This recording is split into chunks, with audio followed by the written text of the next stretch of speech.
C'est dans cette rame de la ligne C du RER qu'un attentat a eu lieu ce matin à Paris, un peu avant la station Musée d'Orsay. 29 personnes ont été blessées, dont 5 ce soir sont toujours dans un état grave. Madame, Monsieur, bonsoir. Une marche supplémentaire a été franchie aujourd'hui dans l'escalade terroriste en France avec ce 8e attentat en moins de 3 mois. C'est à 7h15 ce matin que l'explosion a eu lieu dans un wagon de la ligne C du RER, pratiquement au même endroit que le premier attentat le 25 juillet dernier. Mais cette fois-ci, dans le tunnel entre la station Saint-Michel et le musée d'Orsay. Patrice Romden, Éric Mézy, Bernard Appel. Périmètre de sécurité, quartier bouclé, priorité aux blessés qu'en dépit de l'urgence, on évacue avec précaution. 28 blessés. L'armada des secouristes les transfère du sous-sol aux ambulances le long de la Seine. 5 d'entre eux sont dans un état grave, l'un a perdu une jambe, l'autre un pied. Une dame, un jeune homme, accouru parce qu'il pressentait le pire, le couple interroge la police. Vous montez là, vous devez vous rendre là et là vous allez être accueillis. Hein? Voilà, je pensais que c'est autour là, de toute façon. Je pense que vous montez, vous tournez sur la gauche et vous tombez sur une autre équipe de chez nous qui automatiquement est au courant de vous laisser de vous accueillir. Et ils repartent pour tenter d'approcher les 2 postes médicaux et la cellule psychologique installée à l'intérieur. On y réconforte les passagers les plus choqués, les autres regagnent l'air libre. Premier témoignage. J'ai pensé tout de suite à un accident, donc on avait heurté quelque chose. Mais tout de suite après, il y avait de la fumée partout. On a entendu l'explosion, on a vu la fumée, les carreaux qu'on vibrait. Et le train s'est arrêté, on n'a pas vu grand chose d'autre. On a vu qu'il y avait des blessés après, et les gens qui appelaient au secours. Il est alors un peu plus de 7 heures, l'heure de pointe dans le RER. Prévenu, le Premier ministre Alain Juppé se rend sur place. Jean-Louis Debré l'accueille, très vite. Le ministre de l'Intérieur confirme ce que chacun pressent. Les investigations sont en cours, mais je crois qu'on peut parler d'un attentat. Est-ce qu'il y a des similitudes avec les autres attentats qui ont eu lieu? La question reste en l'air. Jean-Louis Debré l'apprendra plus tard. La bombe est de même facture que celle du 25 juillet dernier dans le RER Saint-Michel. Dans le wagon, les enquêteurs retrouvent les restes d'une bonbonne de gaz. Et quand ils regagnent la surface, ils croisent les hommes de la RATP. À eux d'agir. Il faut maintenant dégager la rame qui peut-être livrera d'autres indices. Bonbonne de gaz armée de clous et de boulons, dissimulée sous une banquette, cet attentat ressemble par sa méthode au précédent et porte a priori la marque d'organisation terroriste islamiste. Par ailleurs, il apparaît avoir été organisé de manière pratiquement identique à celui du 25 juillet dernier à la station Saint-Michel. Thierry Curtet, André Germain. Voici ce qui reste du wagon éventré par son milieu. La coque en aluminium n'a pas résisté au souffle de l'explosion. Emmené vers le dépôt, il a subi un examen minutieux, approfondi par la police scientifique. La rame venait de l'ouest, sur la ligne C du RER. Il y avait encore peu de monde à bord. L'explosion s'est produite 700 mètres après la station Musée d'Orsay, en plein centre de Paris. Immédiatement, le chauffeur a enclenché le frein pour s'arrêter 160 mètres plus loin. La bombe était posée sous un siège de la 2e voiture, entre les 2 premières portes. Jusque-là, les similitudes sont grandes avec le premier attentat qui avait fait 7 morts. Mais il y a pourtant 2 différences très importantes. D'abord, la structure du wagon. Elle est en aluminium. Elle a moins bien résisté. Le plancher, par exemple, s'est effondré. Cela a eu pour effet d'absorber une partie de l'explosion. Le 25 juillet dernier, au contraire, la rame, faite de structures beaucoup plus lourdes, n'avait subi aucune déformation. Ensuite, lors du premier attentat, le tunnel ne comprenait que 2 voies. L'effet de la bombe s'en est trouvé concentré. Aujourd'hui, l'explosion a eu lieu dans un tunnel plus large, où 4 voies se croisent. Là aussi, un effet de diffusion. 2 différences fondamentales qui expliquent que le bilan aujourd'hui ne soit pas plus lourd. Alors aussitôt après l'attentat, quelques minutes à peine après, les policiers de la brigade antiterroriste ont commencé leur enquête. Voici les détails avec Michel Fine, Gilles Leblair et Patrick Lessire. La rame éventrée du RERC est arrivée à la mi-journée à Vitry-sur-Seine. C'est ici, sur une voie de garage des ateliers SNCF, que le wagon numéro 2 stationne désormais. Il sera livré au travail de la police scientifique. Bonjour, je suis le commandant de Vitry. Bonjour monsieur. Chef du service public, on va vous faire rentrer, mais pour le moment, donc... Non, oui, tout à fait. Donc, Toute la matinée, dans le tunnel du RERC, les experts du laboratoire central ont effectué des prélèvements. Claude Calisti est le chef du service explosif au laboratoire. Des choses que vous avez trouvées sur place? Oui, comme d'habitude. Vous avez retrouvé les débris d'une bonbonne de gaz, on nous a dit? Le préfet de police vous en parlera. Une bonbonne de camping-gaz de 3 kilos, comme lors de l'attentat du RER Saint-Michel. Mais aussi des écrous, des fragments de réveil et d'une pile de 9 volts. Un système de retardateur qui a pu être actionné au maximum 55 minutes avant l'explosion. Il est donc impossible de dire dans quelle station l'engin a été déposé. À 2 pas de la gare d'Orsay, le PC mobile installé par la brigade criminelle. Toute la journée, les inspecteurs ont entendu une quarantaine de témoins. Parmi eux, une dame qui aurait remarqué le manège d'un jeune homme de type maghrébin descendu à la station Orsay. Un témoignage parmi tant d'autres, aucun n'a permis de dresser le moindre portrait robot. Cet homme, arrêté ce matin 2 heures après l'attentat, a été rapidement mis hors de cause. La BMW noire, recherchée dans la matinée, a été retrouvée, mais elle n'a rien à voir avec l'attentat. Ce soir, les enquêteurs disposent encore de peu d'éléments, mais ils ont une conviction, l'attentat de la gare d'Orsay n'a pas été préparé dans la précipitation. Cet après-midi, le président de la République, M. Jacques Chirac, a rendu visite à plusieurs blessés soignés à l'hôpital de la Pitié-Salpêtrière à Paris. Sur les 29 personnes qui ont été touchées par l'explosion, je vous rappelle que 5 sont dans un état très grave, 2 d'entre elles ont même dû être amputées. Les dernières nouvelles des blessés avec vous, Jean-Daniel Flezaquier. Oui, alors Daniel, il faut dire que de sources médicales autorisées, nous avons eu un bilan il y a quelques minutes, il y a effectivement une personne qui a dû être amputée du pied. Pour la deuxième personne qui a une lésion importante, depuis des heures et des heures, les médecins font leur maximum pour ne pas avoir à amputer la jambe de cette personne. Les 3 autres blessés graves ont des lésions pulmonaires, certaines des lésions des tympans et aussi un traumatisme crânien. Mais dans l'ensemble, ce soir, le bilan est, je dirais entre guillemets, rassurant. Les 5 blessés ne sont pas en danger de mort. Ils sont tous dans un état stable, sans doute grâce à la grande célérité, grande vitesse et surtout à la grande technicité des moyens qui ont été mis en œuvre, puisque en moins de 2 heures, tout le monde était hospitalisé. Et il faut dire aussi que malheureusement, depuis quelques semaines, les moyens de secours ont eu l'occasion de s'entraîner et d'être très performants. Mais dans l'état actuel des choses, même si les heures qui viennent sont cruciales, Daniel, il n'y a aucun des blessés qui est actuellement en danger de mort. Je crois que c'est important de le préciser. Merci Jean-Daniel. C'est effectivement, comme vous venez de le souligner, la rapidité avec laquelle a été déclenché le plan rouge qui a sans doute évité que l'on ait ce soir à déplorer des morts. Enquête Claude Sampère, Éric Mézy, Jean-Marc Sursin. Le premier appel du PC SNCF arrive à 7h19 chez les pompiers. 6 minutes plus tard, les premiers véhicules de secours sont sur place. Devant l'ampleur du drame, le premier officier demande le déclenchement immédiat du plan rouge, une mobilisation générale des secours. En quelques minutes, 200 pompiers, 9 ambulances sont sur les lieux. Au même moment, SAMU et hôpitaux parisiens sont mobilisés. Je sais qu'il y a 3 blessés graves actuellement, des hommes de 40 ans avec des amputations de jambes et de pieds. Mais c'est tout ce que j'ai pour l'instant. Négatif, aux dernières nouvelles, il y aurait 5 grosses victimes, plus de nombreux impliqués. Les premiers bilans sont confus. Donc on attend un bilan. Affirmatif, mais l'accès est difficile. Le premier poste médical est installé sur les quais de la station RER. En bas, pas de lumière, de la fumée. Grâce au sang-froid du conducteur, plus d'une centaine de passagers sont évacués à pied dans le tunnel à 600 mètres de la station. On a quitté la rame, je crois, 10 minutes ou un quart d'heure après. C'était le chauffeur Dan qui est venu nous voir et il a dit que toutes les personnes valides me suivent. Donc rendez-vous était pris dans le dernier wagon et puis on l'a suivi avec une lampe électrique dans le tunnel.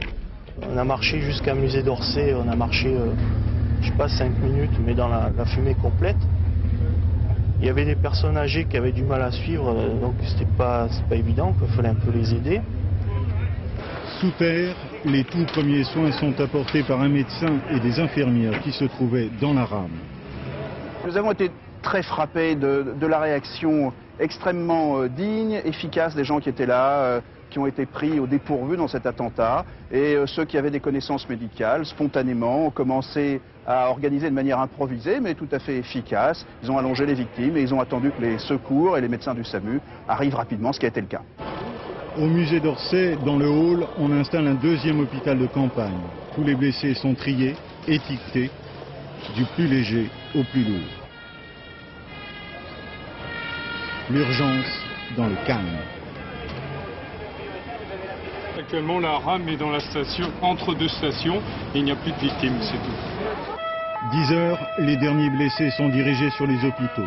À l'heure actuelle, 21 personnes ont pu regagner leur domicile, 8 sont toujours hospitalisés, dont 5 dans un état grave. Si vous voulez obtenir des informations, obtenir des nouvelles des blessés de l'attentat de ce matin, 2 numéros verts sont à votre disposition. Vous voyez s'inscrire sur votre écran, 05 3 x 17. Pour ce qui concerne la SNCF, 05 02 94 35.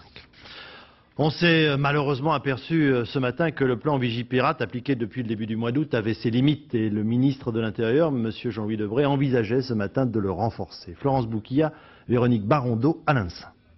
Ils sont 6 000 à surveiller Paris depuis près de 3 mois. Vigipirate, plan d'exception, a été mis en place au lendemain du premier attentat dans le RER Saint-Michel. CRS, policiers de la sécurité publique, gendarmes mobiles, îlotiers, ils s'affichent dans les lieux à haut risque comme ici, au pied de la Tour Eiffel, mais ces policiers ne sont que des hommes. Si vous mettez en place un processus qui dure trop et qui amène le fonctionnaire à être très vigilant, si c'est sur 8 jours, c'est bien, mais si vous mettez ça sur 3 mois, il est clair que le 3e mois, la tension va diminuer. Ce syndicat, loin d'être majoritaire dans la police, soulève néanmoins le problème humain que pose Vigipirate. Depuis le 25 juillet, les contrôles d'identité se sont multipliés dans les rues comme sous terre. Les policiers, en tenue ou en civil, sont très présents, des mesures jugées inadaptées par plusieurs syndicats de police. Ce plan Vigipirate montre ses limites au niveau de la sécurité. Et je pense qu'aujourd'hui, il faudra trouver d'autres solutions pour assurer la sécurité, pour éviter ce genre d'attentat. Un certain nombre de maladresses ont été perpétrées, soit par des déclarations, soit par la dernière décision du président de la République de rencontrer le président algérien. Est-ce une nécessité ? Un problème politique et aussi sans doute un genre de terrorisme auquel les forces de police n'étaient pas préparées. Ce type de terrorisme qui est un petit peu particulier dans la mesure où vous avez un commanditaire et vous avez des exécutants qui sont renouvelables à la demande. On voit bien que quelqu'un, une fois disparu, quelqu'un a pris sa place. On s'en doutait un peu et malheureusement, je ne vois pas de solution à très court terme. La lassitude monte apparemment aussi chez les fonctionnaires de police. Revenons donc à l'enquête. Depuis le mois de juillet dernier, les pistes suivies par les enquêteurs sont apparues souvent brouillées. Ce soir, l'origine de cet attentat apparaît plus clairement car cette fois-ci, la France avait reçu des menaces précises, Benoît Duquesne. Oui, mais écoutez, je peux vous dire que ce soir, ici, au 36 quai des Orfèvres, certains enquêteurs se disent franchement inquiets. Jusqu'à présent, si vous voulez, l'arrestation, le démantèlement du groupe ou d'une partie du groupe Kelkal, certains coups de filet opérés dans le milieu islamiste, tout cela pouvait laisser penser que des coups étaient marqués contre le terrorisme. Et puis que s'est-il passé depuis ? Eh bien, il y a eu l'attentat Maison Blanche, le jour même de la mort de Khaled Kelkal, et puis il y a surtout toute une série de textes, de messages envoyés. Premier message, c'est cette fameuse revendication via l'agence de presse Reuters au Caire, une revendication de l'ensemble des attentats par le GIA, un texte qui annonçait, je cite, d'autres actions au cœur de la France et de ses grandes villes jusqu'à ce que l'islam conquiert la France. Un texte qui était signé par Jamel Zitouni, l'un des présumés chefs du GIA et qui est en plus suspecté d'être impliqué dans l'affaire du détournement de l'Airbus d'Air France à Marseille. Et un texte qui en plus était rendu public au moment même où on annonçait la rencontre des présidents Chirac et Zeroual, une rencontre qui est, vous le savez, dénoncé aussi bien par le GIA que par le FIS. Et puis à ces messages s'est ajouté un nouveau message ce week-end à Londres. Vous allez en voir un extrait. Ce message était bien sûr un texte du GIA, texte publié donc le week-end dernier à Londres, qui annonce que d'autres martyrs continueront le combat de Khaled Kelkal. Et vous le voyez, il est agrémenté d'une espèce de tour Eiffel qui éclate en morceaux et dont les morceaux justement composent le sigle du GIA. Alors tout cela fait dire ce soir aux enquêteurs quoi? Après l'attentat de ce matin, un attentat extrêmement bien organisé, un attentat très symbolique, un attentat en plus conçu comme une espèce de retour aux sources à Saint-Michel, là où a vu lieu le premier attentat de la série, eh bien ils disent les choses se durcissent, se radicalisent et l'épreuve de force en quelque sorte s'officialise. Est-ce que ça veut dire, comme vous l'avez dit vous-même, que la disparition du groupe Kelkal n'a rien résolu et est-ce que la piste des banlieues doit être abandonnée? Je ne crois pas qu'on puisse dire ça, puisqu'il y a effectivement dans le dossier des éléments objectifs qui laissent penser que Khaled Kelkal était impliqué dans l'attentat ou la tentative d'attentat contre le TGV près de Lyon, et aussi des éléments qui montrent que si Khaled Kelkal, c'est ce que pensent maintenant les enquêteurs, n'est peut-être jamais venu à Paris, en revanche il a été en contact d'une façon ou d'une autre avec les poseurs de bombes ou bien leurs commanditaires, puisque une arme qui a été retrouvée dans le campement de fortune de Khaled Kelkal près de Lyon, et bien cette arme-là avait servi à abattre l'imam Sahraoui. C'était d'ailleurs la première action terroriste qui annonçait toute cette vague d'attentats. Merci Benoît. Cet après-midi à l'Assemblée, le Premier ministre, M. Juppé, a rendu une nouvelle fois hommage à la vigilance et au sang-froid des Français qui supportent cette vague d'attentats. Ce matin, d'ailleurs, de nombreux témoins remarquaient que la panique ne s'était pas emparée des voyageurs. Cet après-midi, la ligne C du RER a été remise en marche. Reportage Christophe Tortora, Raymond Chaplat.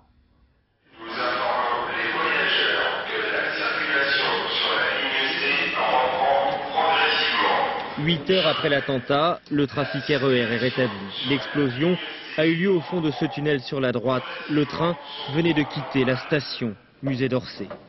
Peu avant 16 heures, les premiers passagers arrivent sur les quais. Le silence est extrêmement pesant. L'attentat de ce matin est évidemment dans tous les esprits. On est un peu inquiet, mais on est obligé de prendre le train quand même pour rentrer chez nous. Et vous, madame? C'est le même état d'esprit, hein. La vie continue, vous savez. C'est triste, mais la vie continue.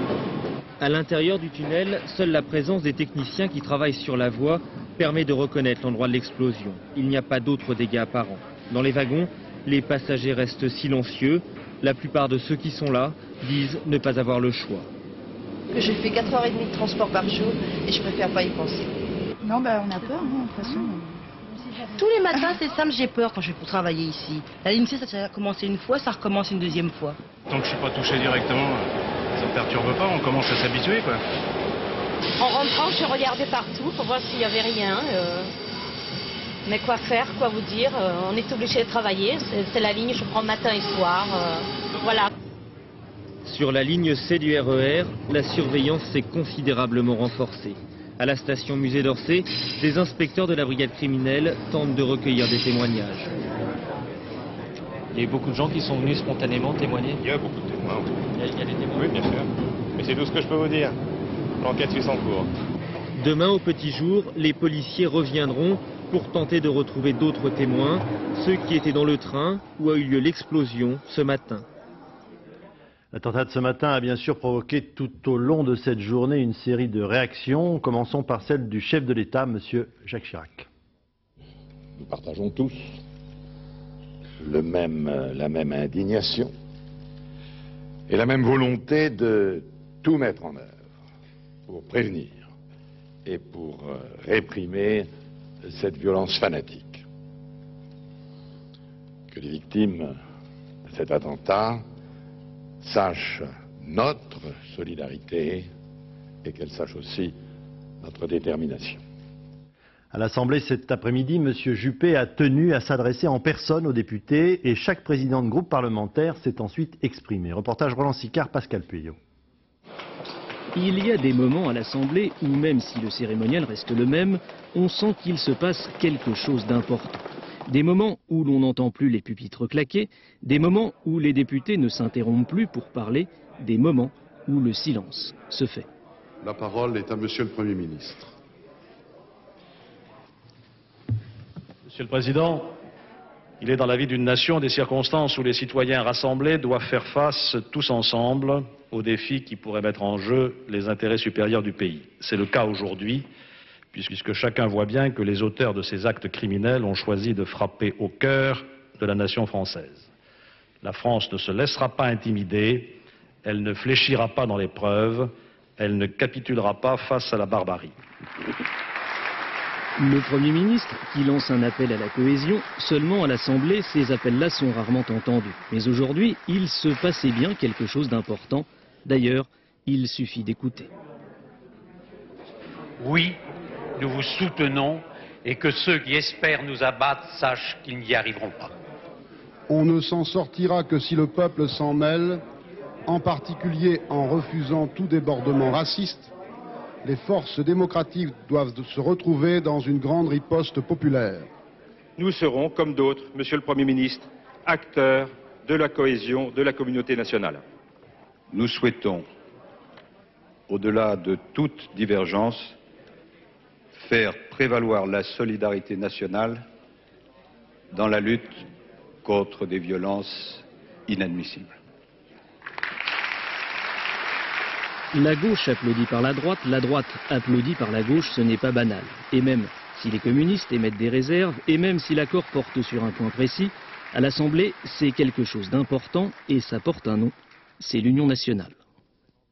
Deux autres réactions complémentaires maintenant. D'abord M. Maigret pour le Front National qui ne compte pas de députés à l'Assemblée et M. Louis Vianney au nom du syndicat CGT.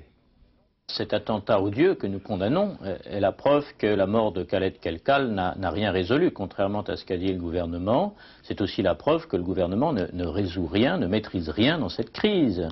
Et c'est normal après tout, puisqu'il continue de s'investir encore plus dans la crise algérienne, en prenant position pour les uns contre les autres, et qu'il ne prend aucune des grandes mesures qui seraient capables de juguler le terrorisme, le rétablissement de la peine de mort, le retour des immigrés dans leur pays d'origine et le rétablissement des frontières de la France. Il faut maintenant que les assassins, leurs commanditaires, sentent que des limites doivent être affirmées et affirmées par véritablement un sursaut populaire, une riposte populaire. C'est la raison pour laquelle nous avons exprimé la suggestion que toutes les forces démocratiques de ce pays se concertent et se retrouvent pour construire cette riposte populaire et montrer que nous ne sommes pas décidés ni à nous laisser impressionner, ni à laisser mettre en cause liberté et démocratie qui ne peuvent s'exercer que dans la sécurité. Réaction en France, réaction en Algérie, évidemment. L'attentat a bien entendu été relaté par la presse d'Alger, radio, télévision. Réaction cet après-midi dans les rues d'Alger. Thierry Tuillier. Les rues d'Alger en milieu de matinée. À ce moment de la journée, très peu d'habitants sont informés de l'attentat dans le RER parisien. Et ceux qui le sont préfèrent se cantonner dans une prudente réserve. Pas de commentaire. Pas de réaction, disons, on n'a pas d'informations spéciales, mais c'est regrettable, forcément. Forcément, c'est regrettable, ça ne peut pas être autre chose. Alger, il est vrai, vit la terreur au quotidien. Aujourd'hui, c'est au tour de la communauté des journalistes de pleurer deux des siens assassinés.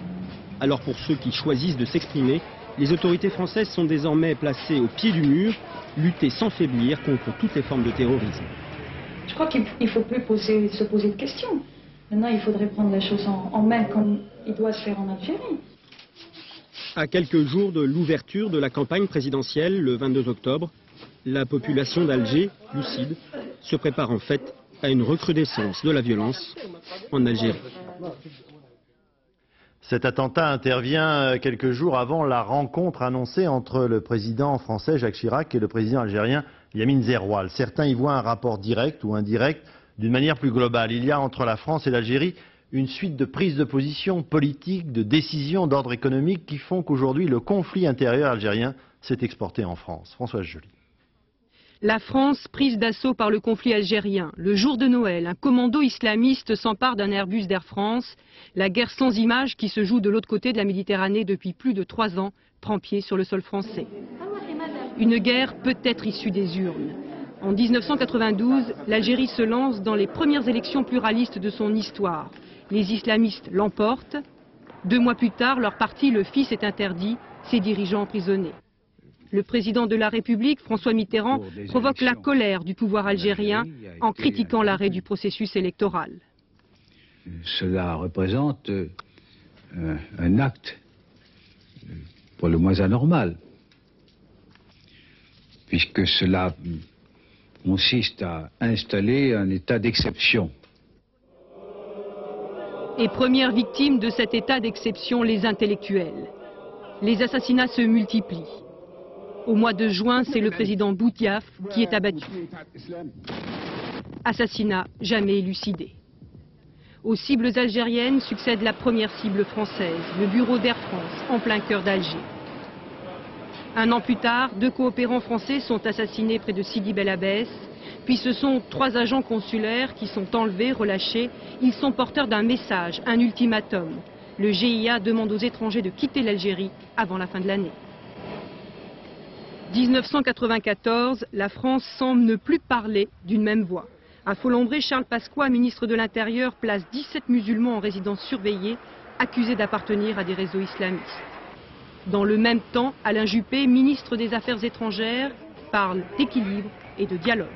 Il n'y a pas d'issue à ce drame, qui est vraiment terrible, si ce n'est dans le dialogue avec ceux qui acceptent de dialoguer, de se mettre d'accord sur un certain nombre de principes de base. Et pour encourager ce dialogue, Paris se démène, débloque 6 milliards de francs présentés comme une aide au peuple algérien. La réponse ne se fait pas attendre. 4 semaines plus tard, 5 Français sont assassinés. Autre reproche des islamistes, des livraisons de matériel anti-guérilla. En juillet 1995, premier attentat en France dans le RER. 7 morts, 117 blessés. Pour les enquêteurs, la piste est algérienne. Quant à l'attentat de ce matin, il précède de quelques jours la rencontre Chirac-Zeroual à New York. Alors justement, depuis que l'annonce a été faite d'une rencontre entre M. Chirac et Zeroual en France, des voix se sont élevées pour dire que cette décision était inopportune. C'est le sentiment, par exemple, de M. Lionel Jospin, premier secrétaire du Parti socialiste, que vous allez entendre dans un instant. Mais d'abord, dans son intervention à l'Assemblée nationale de cet après-midi, M. Juppé est revenu justement sur cette rencontre, estimant qu'elle n'est en aucun cas une caution apportée au pouvoir actuel en Algérie. M. Juppé. Quant à la relation de la France avec l'Algérie, je voudrais rappeler dans quel esprit nous la concevons. La France n'a aucune intention de faire la moindre ingérence dans les affaires intérieures de l'Algérie. Le président de la République a accepté le principe d'une rencontre à New York avec son homologue algérien à la demande de ce dernier et pour lui exprimer le point de vue de la France. La rencontre de New York n'est en aucun cas une caution apportée à un candidat, mais un contact avec un chef d'État qui s'entretiendra d'ailleurs avec de nombreux autres dirigeants du monde. Vous savez que j'ai déjà déclaré il y a plusieurs jours que cette rencontre avec M. Zeroual était inopportune et ça n'est pas naturellement après l'attentat que j'ai changé d'opinion. Alors la question que l'on se pose ce soir est de savoir si la France avait la possibilité de ne pas être impliquée dans la véritable guerre civile qui a lieu en Algérie, Arlette Chabot. Bon, vous savez, les relations franco-algériennes sont sans doute les plus difficiles à traiter pour tout gouvernement français. La France est toujours soupçonnée, accusée de vouloir s'immiscer dans les affaires intérieures algériennes. Et en même temps, on sait bien que pour des raisons historiques, humaines, la présence d'une forte communauté algérienne sur son territoire, Paris ne peut garder des relations distantes avec Alger. Et les islamistes, en choisissant de transporter leur guerre sur le sol français, oblige d'ailleurs la France à s'impliquer davantage. Alors la rencontre Chirac-Zeroual constitue-t-elle un risque? À ceux qui s'interrogent ou critiquent, le gouvernement français répond que nous sommes déjà victimes du terrorisme. Et c'est d'ailleurs la persistance de la menace qui a conduit Jacques Chirac à accepter la demande de rencontre du président Zeroual, qu'il verra donc à New York. Un tête-à-tête qui pèsera peu sur le scrutin présidentiel algérien, dont le résultat est sans doute acquis d'avance, mais qui devrait permettre donc au président français, comme Alain Juppé l'a rappelé cet après-midi, de faire passer un message fort. Le contenu de ce message est simple. Il n'y a pas de solution militaire ou répressive désormais en Algérie. Il ne peut y avoir qu'une solution politique qui passe au lendemain de l'élection présidentielle par des élections législatives libres, ouvertes à tous ceux qui refusent la violence et qui permettraient l'installation d'un gouvernement légitime. Si cette voie n'était pas empruntée, la France en tirerait des conclusions, c'est-à-dire reconsidérerait sans doute son aide financière à l'Algérie. En fait, s'il y a un pari fait par Jacques Chirac, c'est celui de sa capacité à persuader le président Zeroual de s'engager sur le chemin de la démocratie. La France sait bien que la fin des attentats qui la frappent dépend d'une solution du conflit algérien. Alors il restera à la France à régler son problème, celui de ses banlieues. Dernière réaction en date, la communauté musulmane en France. Le recteur de la mosquée de Paris, M. Boubaker, se déclare atterré. Le président de la Fédération nationale des musulmans de France condamne l'attentat. Réaction encore il y a quelques instants à peine, en ce moment même d'ailleurs, une radio de la bande FM, Radio Maghreb, a organisé une émission spéciale à Paris pour permettre à ses auditeurs de réagir. Valérie Fourniou, France Vaillant. Bonsoir, il est 19h, une émission spéciale sur le terrorisme. Après l'attentat de ce matin, Radio France Maghreb a bouleversé ses programmes.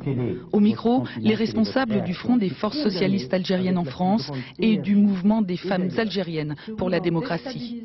Dans la perspective des élections en Algérie, 2 responsables de partis politiques qui répondent aux questions et aux inquiétudes de la communauté musulmane française. J'appelle pour vous dire que je suis de tout cœur avec les familles victimes du terrorisme. Je condamne vivement ces actes ignobles perpétrés par des lâches. Oui, bonsoir. C'est Ali. Oui. Oui. Voilà, donc concernant les attentats et concernant la presse d'ici qui dit que c'est des terroristes algériens, pour moi ce ne sont pas des Algériens. Pour moi donc ce ne sont pas des Algériens. Voilà. C'est des salauds. Il parle du terrorisme et parle bien sûr de la France dans le débat politique algérien. Non, mais c'est incroyable ce que la nature humaine peut être lâche. je fais un appel solennel aux citoyens français de soutenir tous les démocrates algériens et surtout en France l'action que mène le gouvernement français. Merci Hamid. Une communauté musulmane française qui condamne les attentats et qui aujourd'hui a peur de l'amalgame musulman égale terroriste. Voilà, pour conclure sur ce sujet, je voudrais vous indiquer que ce soir, M. Jean-Louis Debré, le ministre de l'Intérieur, a indiqué qu'il allait renforcer encore le plan Vigipirate avec notamment l'arrivée de nouveaux renforts de militaires. L'actualité de ce jour, c'est encore la journée mondiale de lutte contre la misère. En fin d'après-midi, le président de la République, M. Chirac, a prononcé un discours sur l'esplanade du Trocadéro annonçant une loi et la création d'un service public d'insertion pour les jeunes. À propos justement des jeunes qui sont exclus, nous avons rencontré à Bordeaux 4 jeunes érémistes qui, à 21 ans à peine, ne voient pas comment ils pourraient revenir dans le circuit normal de la société. Aussi jeunes, ils se considèrent déjà comme marginalisés presque définitivement. Maryse Burgot, Éric Georgeot. Ce soir, il pourrait bien y avoir un peu de bruit dans l'immeuble. Ils ont tous les deux 21 ans et avec quelques amis, ils vont fêter leur appartement. Un premier logement et enfin le début de l'espoir. Car s'ils sont encore très jeunes, Magali et Stéphane savent déjà ce que le mot exclusion veut dire, exclus qu'ils sont du monde du travail, mais déjà accueillis dans celui des RMistes. Là on a un bébé, on espère que pour elle ce ne sera pas la même chose, qu'elle ne vivra pas tout ce qu'on a vécu. Et on a quand même vécu dans une tente pendant 1 mois alors que j'étais enceinte. C'est pas des choses qu'on voudrait qu'il arrive aux autres. Il y en a qui sont encore plus démunis de nous et ceux-là, ils touchent même pas le RMI. Nous, on a pu toucher le RMI puisqu'on a un bébé. Mais sinon, jusqu'à 25 ans, on n'a pas droit au RMI a priori. Donc, comment est-ce qu'ils vivent les autres si jamais ils n'ont pas de travail, si jamais ils trouvent rien? Alors, cette journée mondiale du refus de la misère les concerne un peu. Leurs 2 plus proches amis vivent eux aussi grâce au RMI. Comme eux, ils ont accumulé les mesures gouvernementales destinées aux jeunes.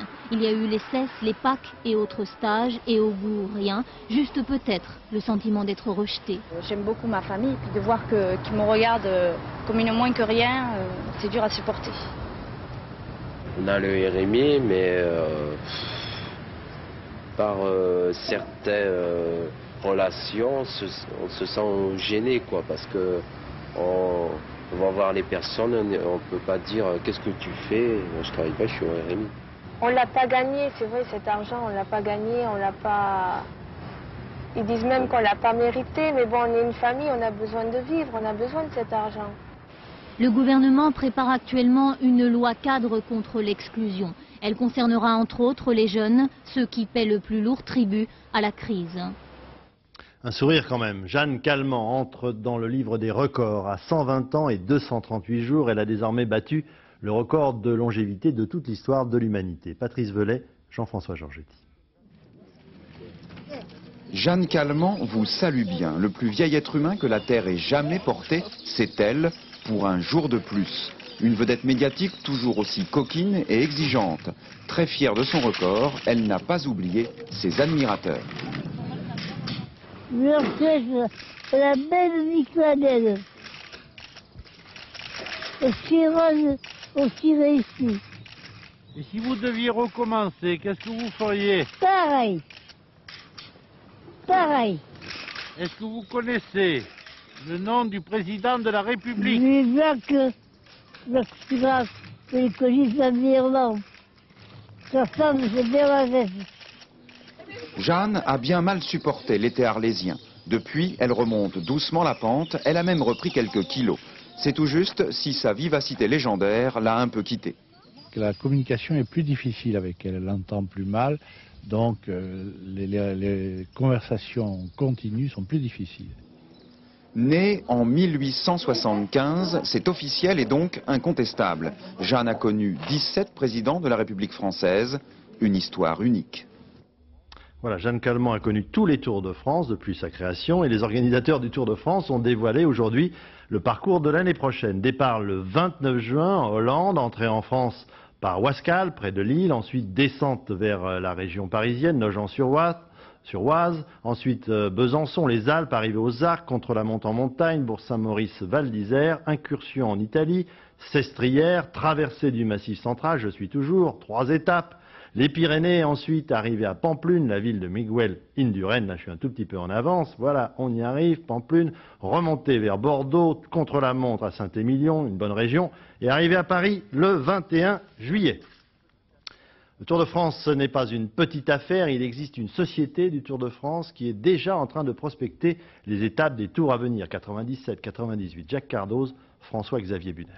Il va tomber démarrer, c'est Luc Leblanc qui est en tête, Luc Leblanc qui va aller chercher une victoire d'étape, c'est fait, extraordinaire scénario, Luc Leblanc vainqueur. Ne vous fiez pas aux apparences, le cirque du Tour est au repos, la caravane est au grand complet. Nous sommes ici au parc automobile du Tour de France en région parisienne.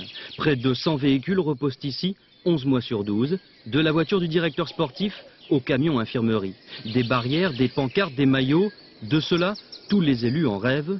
90 villes candidates chaque année, 25 seulement seront choisies.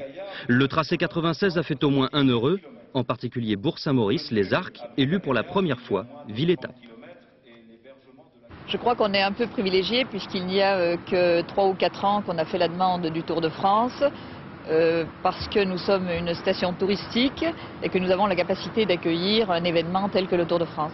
Mais qui choisir et selon quels critères? Le prix est pourtant le même pour tout le monde. On peut devenir ville-étape pour 250 000 francs, 600 000 pour une arrivée et un départ. Nous essayons de faire jouer l'alternance entre les régions. Vous avez vu que nous n'allons pas cette année en Bretagne et en Normandie, parce que nous y sommes allés largement cette année. Nous y retournerons l'année suivante. Et inversement, nous tirons un peu le tour vers l'Est cette année et dans le Massif central, où nous n'étions pas allés cette année. Nous essayons un tour de rôle de donner satisfaction, car le Tour fait partie du patrimoine national, il appartient à tous les gens, à tous ceux qui nous invitent. Et le carton d'invitation 96 est bien reçu, mais Jean-Marie Leblanc doit déjà répondre aux questions des années futures. Comment faire cohabiter Indurain et ses amis footballeurs en 98, année de la Coupe du Monde de football en France? Coupe d'Europe de football, déjà un premier résultat. Cet après-midi, l'équipe de Lens est allée faire match nul 0-0 à Odessa en 16e de finale de la Coupe de l'UEFA. C'est un bon résultat pour l'équipe nordiste.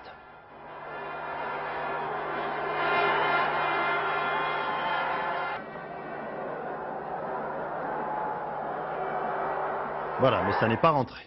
La mode printemps-été 96 maintenant, avec la collection de l'anglaise Vivienne Westwood, avec les commentaires de Nicole Cornu-Langlois, les images de Bernard Connor. Grande prêtresse d'une mode britannique extravagante, Vivienne Westwood aussi s'est assagie. Le faux cul imposant qui fit sa gloire s'est amenuisé. Voici des silhouettes plus sobres, des tailleurs stricts et structurés pour des femmes qui doivent s'asseoir devant un ordinateur mais continuer à séduire. Sachant que tout abandon est un vieillissement, elle porte haut le décolleté. Les motifs retrouvent les grands classiques qui ont fait leurs preuves, comme la toile de Jouy, mais au perché revisité. Des clins d'œil au corsaire et aux déshabillés d'autrefois, fausse innocence du blanc transparent et des dentelles surannées. Tailleur du soir en corolle, mélange d'austérité et de sensualité. Face classique, pile fantaisie. Et débauche de couleurs et d'ampleur pour des robes de gala. Mais dans quelle voiture peut-on se déplacer dans cette tenue ?